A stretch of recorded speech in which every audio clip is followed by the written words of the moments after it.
Welcome to Modern Home Masterminds with beSpoke Brokers. I'm Shauna Glazier, designated broker and owner. And I'm Brittany Williamson, associate broker. Shauna and I are beSpoke Real Estate, and we're also your guides to modern luxury across the entire state of Arizona. Each week, we chat with masterminds shaping the modern spaces. Do you want to get a behind-the-scenes look at your design build team's processes? Open communication and teamwork will lead you to your successful project. From architects to builders, designers, and more, let's explore the art of modern living together. All right. Welcome back, listeners. This episode is going to be a little bit different today. We were initially planning on having today's guest come in and talk about his incredible projects, and we promise we'll do that eventually.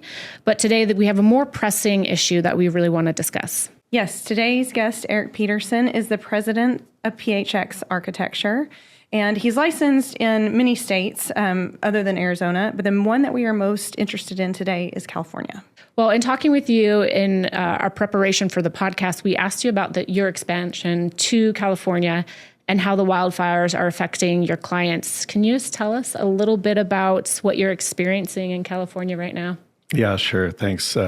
It's an unfortunate situation. And, we broke out into that market with a satellite office 5 years ago and really got integrated into that community and understanding exactly what the needs were for the different areas and really, got ourselves branded and integrated there. And now this has occurred. So we really feel like it is part of our neighborhood and part of our community. We've got a couple of clients that live within that area that lost homes. We work for a number of clubs that members have lost their homes in. And so it really hits home. And on the other side, it really puts us in a position to really help. And I feel really excited that we have set ourselves up in this capacity to help in what we think is an emergency situation to try to come to aid the rebuilding of this area. And I think how we do it and how we think about it is going to be really important.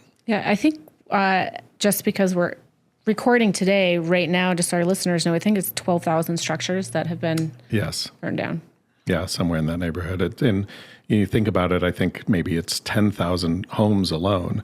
And maybe out of that, I would say 8,000 might be in a non-luxury type of environment. And so what does that mean? Architects might not even work in that capacity. I saw an interior designer post on Instagram the other day just saying, hey, I work in a luxury capacity, but I'm getting calls from people at $1 million and $2 million of a home who would work on that. They don't have anybody who would want to take a project of that size. So that's going to be a real challenge. How does that happen? Who works on those homes? And how do those people get some relief? And that may be the majority of the homes in that location. Yeah, so what do you think it looks like as far as, because now we have all this debris where these are existing, right? So even before you start talking about rebuilding, there's going to have to be a massive cleanup. Yeah, so that is really that first step. And we've got some precedents. Obviously, 2 years ago, the Maui fires have occurred. And I believe there's not even completed with that cleanup effort yet. And we're looking at the amount of acreage is considerably more in just the Palisades, and let alone all of the other locations where fires have broken out. But if we just look at the Palisades area just alone, just to make it sort of local context, let's just even imagine if it was all of Paradise Valley, right? Mm-hmm. And this might be 5 times that area. Just knowing that whole to think about it. That is crazy. Yeah. So we've been talking to our clients and our staff and our consultants here locally in that level.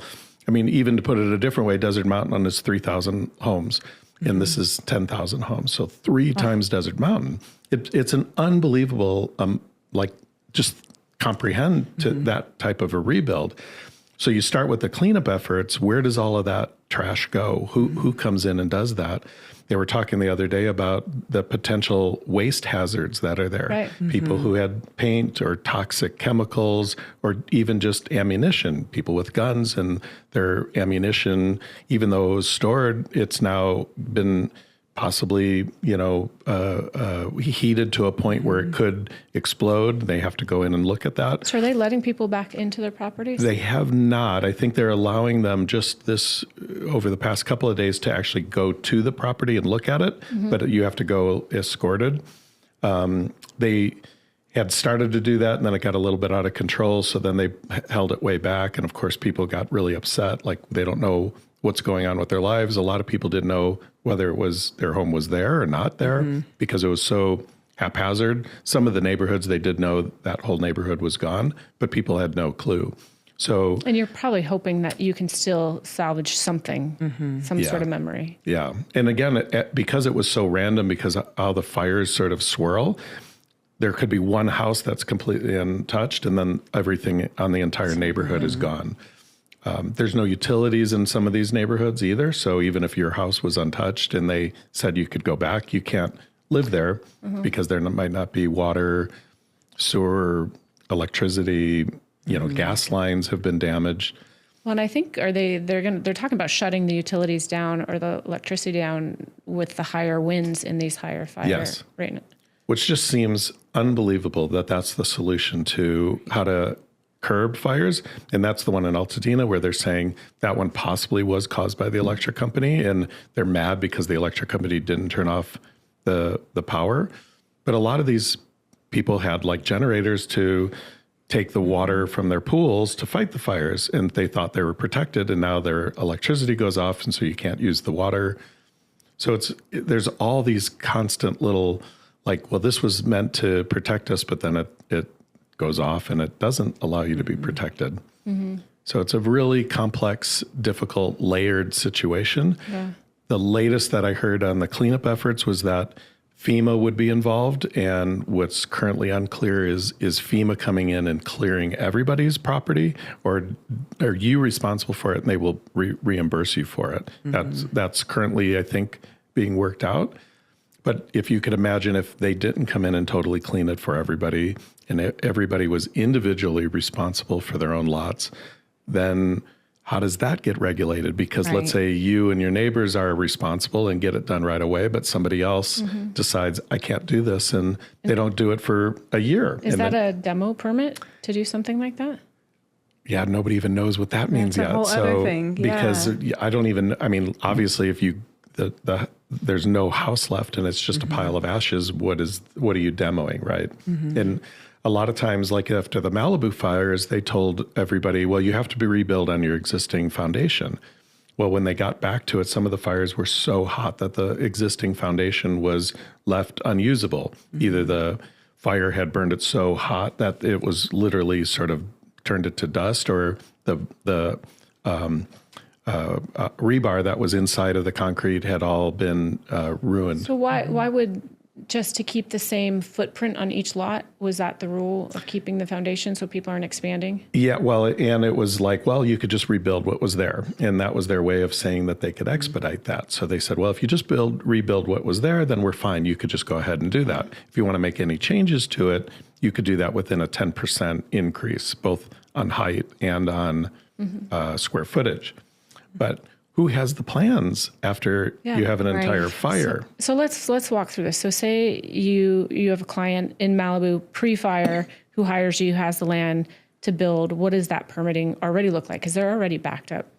Right. So typical, what you are anticipating what it might look like moving forward. Yeah, really, really difficult. So I mean, it's probably like a 4-year timeline is typically just the permitting process. Pre-fires for places like Malibu or anything within a coastal commission area tends to take an extreme long time because there's a number of different layers. There's an environmental component, which is the CEQA environmental ordinances. There's a wildlife ordinance that overlays over certain areas that doesn't allow you to increase, has a certain different percentage of coverage on each lot. And then you have the coastal commission. And then you have your normal neighborhood building review. So once you get through all of these different processes that it's definitely sort of like in a 4-year time period when we talk to people about doing their homes. And as you get from a more simple neighborhood to the more difficult neighborhoods, let's say Malibu or along the Pacific Coast Highway, those get increasingly more and more difficult and more challenging to get your approvals in place. A lot of times, if you were just taking a house and remodeling it, even though you were literally remodeling every last detail of the house to something new, you would still call it a remodel because it would get through the a little bit quicker. So the current status is that the governor has put in place executive orders that say that they're going to waive all of these different ordinances. But again, it comes out across a little bit like a politician writing code. Nobody really quite understands what that means. And then later on top of that, also the city of Los Angeles has to react to those the governor's orders and how they're going to handle that on a more specific city-wide level. So the goal is currently it's still, I mean, the result is that it's still, nobody knows exactly what to do. And it's going to take a little bit of time for everybody to sort it out. And there's a number of different people in place like expediters that are typical that work within that community. There's one that is very trusted in the community called Crest, and they are pulling this apart and meeting with the city on a normal basis to try to make heads or tails. They had a big Zoom call on Friday with over 500 people on it just to learn what they've learned to date and what the challenges are going to be and what they know as of now. That would be the process, but it's going to be something that's going to take a little bit of time for everybody to really dissect and figure out. Yeah, and I wonder if those new regulations or the changes with the coastal and all those, if that's only for people affected by the fire, right? Correct. Yeah, because then you don't, then everybody else who's been trying to go through it. Yeah. What about like builders? Do you typically work with one builder in California, or you have a network of them, or your clients coming in with the builder, and what are those conversations? All of the above. I mean, they're in the LA market. Certainly, there's just like here a number of different levels of builders. So you have the really super high end builders, and they might only have one or two projects a year because they're at that 30, 40, $50 million price point, and so they're going to already be booked solid with any of their existing clients. A lot of them had homes in these areas that were under construction that were lost, that they're going to need to rebuild. And others, had homes that they had already built that will want them to work on their projects. So instantly that small little group of builder network is going to be completely solidly filled up for the next decade. And then, of course, the architects as well.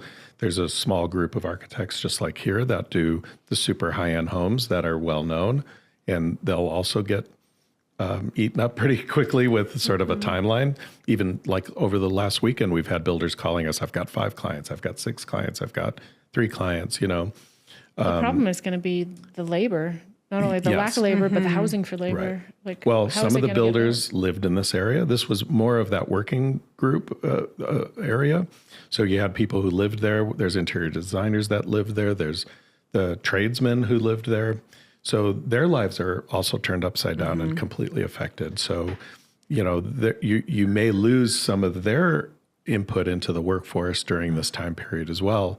And so there's going to be an immediate strain on the workforce. There's going to be a strain on the materials that are available, and just the design community alone. I mean, even if you took every single architect in the entire LA Valley to think of 10,000 homes, not to mention all of, maybe another 2,000 in commercial structures that all have to be rebuilt. So do you have clients right now, like what are they doing? Are they staying in California? Are they moving out? They've obviously talked to you about rebuilding in the same location, or are they looking for different lots, or what's the general? It's all of the above. So obviously there's going to be some people who just can't simply do it anymore. And the alternative to moving to someplace like Arizona, it actually is a good potential option because the costs are considerably less to live here and to rebuild here. Well, and we don't have natural disasters. For the most part, correct. Yeah. I mean, we tell everybody to come here because it's just perfect, right? I mean, there's everything that you want here. And, other than a couple of days of the monsoons, and there are some threats of fire when you go out into the distance. Up north. But Okay. But and then it's awful here for 3 months during the summer, but it's a 2-hour drive to 20 degrees cooler up north. Yes. So you anticipate some people moving and Yes. just starting fresh. Well, and we saw that different during state. COVID. Everybody, was tired of the regulations, especially in California, and decided to come to Arizona. And we saw an incredible boost in our real estate sales, our real estate values, work on new homes, resale. But I just even heard last week from a developer in Paradise Valley who had like 6 specs available, and he said they've all been sold over the last week to California. Everything is selling right now. Yes. Well, so then what about the people that have lost residences and they're staying local? What are they doing? Are they moving temporarily or are they renting? Yeah. So, I mean, obviously, I think if you've been following what's going on over there, every realtor is trying to locate anything, any kind of a rental property, any location. And of course, you got to look at every price point. So every hotel is currently full right now. We work at a lot of hotels like the Mayborn Hotel and Shutters in Casa del Mar. They're all completely full. Some of them even have horses brought to Wow. right up in front. And those are hotels that have over $1,000 a night. And some people can afford that, and others just can't. Yeah. And so where do they go? So you have either apartments, and then they've certainly identified price gouging. There's laws against that in California, and all the realtors have been warning everybody, do not do this. But obviously they're seeing that, something might have been on the market for 3 months and now all of a sudden it's doubled in price. Yeah. And so our unfortunate. listeners know what that is. I think it's in Pasadena. It's happening in Santa Monica. Yes. I think everywhere. But California, the law is that you can't, and if there is an emergency, a declared emergency, you can't raise your rent more than 10%. And they're seeing up to 30%, 20 to 30% in those areas. And that not only affects like the people that are going through the emergency that they need immediate housing, but also the other side of that is there's a lot of leases that are probably going to be renewed in the next month or so. And that owner can raise the rent. And now a lot of current tenants are priced out of California rents, I think. Right. Which is what happened in COVID as well. Yes. We did see that happen there. But what happened in this neighborhood is specifically like Palisades and maybe even Altadena is there's a lot of people that these are heritage homes. They've been passed down over the years. It was the grandparents and then it was, the parents, and now it's the children that are owning these homes and they can't afford to leave. They've never made that initial investment. The home might be just $2 million, which is in that LA neighborhood would be considered something fairly on the inexpensive side. But to replace it right now is going to be years and maybe even double the price. So what do? Where do they go? They don't have the means to afford to rebuild or to leave. So now you've got a real concern on what happens with that type of person. Mm-hmm. It will be interesting to see what happens with our market, with us being so close to California, for sure.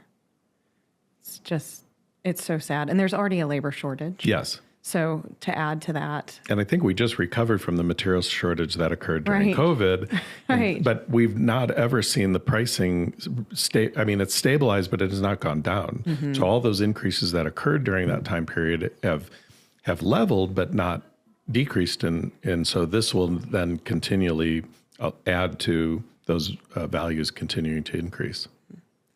How do you see your firm kind of positioning, like you said in the beginning, to be able to help? Right now, we're just in a fact-finding need. We don't want to seem like we're ambulance chasers and saying, oh, come hire us and we're going to help you.